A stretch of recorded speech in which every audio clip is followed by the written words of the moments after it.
회사에 다니며 인정을 받는다는 건 기쁘고 즐거운 일이다. 이는 최상의 몸값으로 연결되고 나에 대한 존재감과 신뢰감은 한층 상승하다. 또한 한층 성장할 수 있는 발판이 된다. 나는 아내의 대안이 생각할 시간을 달라고 말한 지 한참을 망설였다. 어떤 것이 옳은 결정인지를 자신의 감정에 저울질 해본다. 마리에 피어의 나는 오늘도 나를 응원한다 해서 2%의 사랑만 지금 행동하고 99%는 미룬다고 한다. 우리가 하는 일의 20%는 이 안에 전체 가치의 80%가 들어있다. 당신을 막는 걸림돌이 80%가 내면적인 것이고 20%만 이 외부적인 것이라고 말한다. 나는 지금의 안정적인 걸 잠시 접고 새롭게 도전하며 성장하기를 원했다. 일단 한번 해보는 거야. 지금 아내의 회사가 내가 다니는 회사다. 우리는 같은 회사에 다니는 부부다. 다른 부부는 출근과 퇴근 시만 보지만 나는 온종일 같은 공간에서 마주한다. 아내는 관리부 소속 차장이고 나는 생산부 차장이다. 나를 아는 많은 지인은 은근히 걱정 어린 목소리를 낸다. 어떤 이들은 아내와 같이 일하면 얼마 먹고 스스로 나오게 된다는 근거 없는 논리로 말을 던졌다. 의견이 맞지 않을 경우도 있다. 하지만 남들이 염려하는 일은 발생하지 않았다. 오히려 서로의 도움을 많이 받아가며 회사의 이익에 일조했다. 사람들은 남의 이야기를 쉽게 한다. 그리고 깊게 생각하지 않는다. 가장 편평하고 일반적이며 다수의 의견에 실수로 거짓점을 내린다. 5년의 세월이 흐른 지금 그들은 변화없는 자리에 머물고 있고 나는 이 글을 쓰며 또 다른 성장을 위해 내면의 목소리에 귀를 기울인다. 사람들은 좀처럼 변화에 익숙하지 않는 두려움과 불안이다. 기회는 거창하게 오지 않고 사소한 일련의 사건에서 불현듯 온다.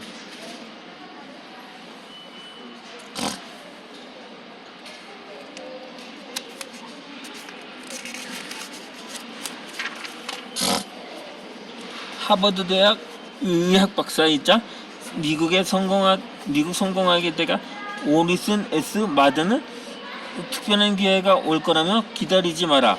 평범한 기회를 붙잡아서 특별하게 만들어라. 약자는 기회를 기다리지만 강자는 기회를 스스로 만든다고 말한다. 또한 기회를 잡으려는 생각의 근육은 독소였다. 최근 세상을 긍정적으로 바라보게 해주며 다른 사람들의 시선에 아랑곳하지 않는 단단한 믿음을 만들어낸다. 기회라는 것은 누구나 같은 시선으로 바라보게 하지 않는다. 나는 책을 통해 나만의 시선으로 바라봤다. 기회는 스스로 만들어가는 것이다. 요즘 젊은이들이 기회를 찾기 위해 부단히 쌓아나가는 이유이기도 하다. 우리는 초등학교를 입학하기 시작하며 대학교까지 평균 14년을 공부한다. 그런데 이것도 모자라 각종 스펙에 목숨을 걸고 자격증을 취득하거나 강의를 듣는다. 나 역시 고등학교 3학년 아이를 둔 부모이기에 이런 이야기에 민감해진다. 어쨌거나 취업이 하늘의 별따기처럼 어려워진 지금 기회는 본인 스스로 만들어 가야 한다. 내가 아는 후배의 이야기다. 그는 늦은 나이인 39살에 결혼을 해 2명의 딸을 키우고 있다. 그는 특별한 기술을 가진 것도 없었고 나처럼 다양한 회사에서 경험이 있는 것도 아니었다. 결혼 전에는 사회생활의 경험이 부족한 사람이었다. 그는 지방에 거처를 옮기고 다른 경험이 없기에 조립 관련 업무의 회사에 입사해 열심히 다녔다. 그는 독서를 즐기지 않지만 은지성 작가의 생각대로 살지 않으면 사는 대로 생각하게 된다를 읽어보라고 주었다. 그는 내키지 않은 표정으로 봤지만 나는 정말 좋은 책이니 꼭 읽어보라고 말하며 건넨다. 후에 그는 다른 회사에 납품을 하는 운전기사로 취직했다는 소식을 접했다. 그는 대기업의 물건을 납품하는 운전기사지만 회사의 해당 품질 부서의 장들과 가까이 진화해서 노력했다. 그는 단순히 물건을 납품하고 검수하는 단순한 일에서 대기업 품실부서에서 원하는 사소한 일들을 즉시 해소해 주었다. 한 번은 알루미늄 가공에 상당히 거친 부분이 남아있을 뿐 아니라 탭이 원활하게 들어가지 않았다. 난감한 상황이었다. 보통 예전 직원 같으면 다시 회사로 싣고 왔다. 하지만 후배는 죄송하다고 말하고 제가 해결해 줄 테니 한쪽 자리만 양해해주면 고맙겠다고 말했다. 그는 즉시 공고를 가져와 품질에서 요구하는 대로 맞춰주었다. 당연히 품질 담당자는 시간을 벌 수 있어서 상당히 만족했다. 이런 이유로 그는 대표님께 신뢰를 얻기 시작했다. 비록 납품 운전사 기자였지만 본인이 할 수 있는 최선의 노력을 다했다. 그는 품질 부서 소속으로 평상시에는 납품 관련 업무로 운전을 하고 그 외에 품질실에서 서로 업무를 도왔다. 시간이 흐른 어느 날 품질부서장이 사직하게 되었다. 임금 문제로 갑자기 사직하자 대표이사는 난감해졌다. 그런데 이 친구가 대표이사에게 당당히 말한다.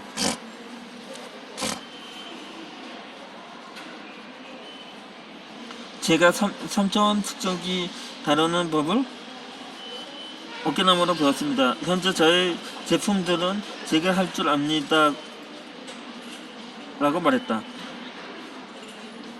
이 말을 듣고 직접 가동 능력을 눈으로 본 대표이사는 다행이라고 말하며 맡아볼 것으로 허락했다. 그는 약 300개의 품목을 검사했고 모르는 부분 다른 곳에 물으며 자기 것으로 만들어갔다. 2달 후 그는 정식으로 품실부서 과장으로 승격했다. 물론 연봉도 거기에 따르는 급여로 책정되었다. 얼마 있다가 이 소식을 접한 나는 깜짝 놀랐다. 사실 운전직으로 있을 때 나는 살짝 조언을 해주었다. 운전만 하면 장난성이 없다. 그러니 3차원 측정을 어깨너머로 배워라. 그러면 나한테 큰 자산이 될 거라고 말했다. 나는 후배가 대견스러워 물었다. 도대체 어떻게 된 거야? 후배는 멋쩍어 하며 말했다. 사실은 내가 주었던 책을 던져놓고 읽지 않다가 제목에 끌려 한번 읽어보자고 무심코 손에 들었는데 읽다가 내용이 너무 마음에 와닿아 동기부여를 받았다고 한다. 그래서 이렇게 살면 안 되겠다 싶어 거래처에 가면 자신이 할 수 있는 최대한의 힘을 발휘해 뭔말을 보았다고 한다. 이 말을 들은 나는 후배의 눈을 보았다. 그는 더는 옛날의 그가 아니었다. 눈에 비친 내 모습이 또렷할 만큼 초롱초롱했다. 책의 힘은 위대하다는 말이 있다. 나는 후배를 통해 책 한 권이 주는 삶의 변화를 체험했다. 그는 지금도 품질부서의 과장으로 근무하고 있으며 그 아이의 아빠로 행복하게 살아가고 있다. 독서를 통한 생각의 변화는 또 다른 기회를 낳는다. 후배는 말한다. 만약 책을 읽지 않았다면 가장 편하고 누구나 할 수 있는 운전만 했을 뿐이고 자기 일인 아닌 것에는 신경을 또 쓰지 않았을 거라고. 그러면 지금의 위치에 오를 수 없었을 뿐 아니라 진급도 하지 못했을 거라고 말한다. 이처럼 기회는 스스로 만들어가는 것이다.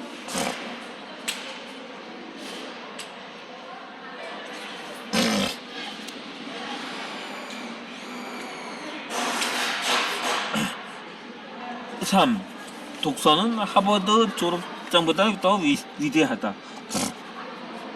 사실 경기가 어려워지면서 대학을 졸업한 많은 젊은이가 현장 기술 분야에 관심을 두기 시작한다. 흔히 말하는 기술이 익혀 기술자가 되면 굶지는 않는다는 우리네 옛말을 따라 지원하는 이들이 대부분이다.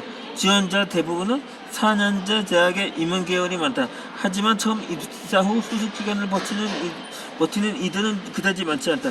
극복할 장애와 성취할 목표가 없다면 우리는 인생에서 진정한 만족이나 행복을 찾을 수 없다고 맥스웰 몰츠가 말하듯이 지금 우리네 젊은이들은 좋은 학벌과 스펙을 가지고도 정작 본인의 목표가 무엇인지를 모른 채 막연히 취직이라는 관문에 매달린다. 우리 회사는 중소업체로서 항공기 유통 및 생산자조와 연구소를 두루 갖추고 있어 본인만 마음먹으면 어떤 방향이든지 항공 관련 분야의 다양한 경험을 쌓을 수 있는 장점이 많다.